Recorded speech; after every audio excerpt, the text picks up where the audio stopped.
একজন মহিলা একজন বৃদ্ধা ফল বিক্রেতাকে জিজ্ঞাসা করলেন, আপেলের দাম কত?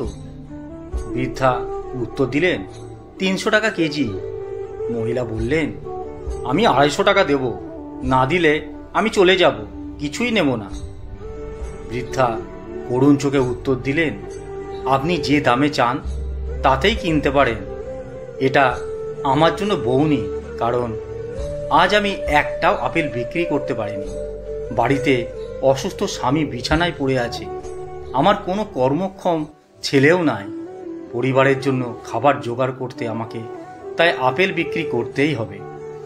মহিলা তার পছন্দের দামে 5 কেজি আপেল কিনলেন এবং মনে মনে ভাবলেন তিনি জিতে গেছেন। তিনি আপেল নিয়ে হাজবেন্ডের সাথে তাদের বিলাসবহুল গাড়িতে উঠলেন এবং তারপর একটি অভিজাত রেস্টুরেন্টে গিয়ে ঢুকলেন। তারা রেস্টুরেন্টের সবচেয়ে দামি মেনু অর্ডার করলেন, যদিও তারা খেলেন সামান্য। বেশিরভাগ খাবারই টেবিলে পড়ে থাকল। তাদেরকে 3800 টাকা বিল দেওয়া হলো। মহিলা 4000 টাকা দিয়ে এলেন এবং মুচকি হেসে মার্জিত রেস্টুরেন্ট ম্যানেজারকে বললেন, বাকিটা টিপস। এই গল্পটি একটি বিলাসবহুল রেস্টুরেন্টের মালিকের জন্য স্বাভাবিক মনে হতে পারে, কিন্তু একজন হতদরিদ্র ফল বিক্রেতার জন্য বড়ই নির্মম। প্রশ্ন হলো, আমরা যখন একজন দরিদ্র বিক্রেতার কাছ থেকে কোনো জিনিস কিনি তখন কেন সবসময় তার উপর ক্ষমতা জাহির করি? আর যারা আমাদের উদারতার যোগ্য নয় তাদের প্রতি কেন আমরা উদার হই?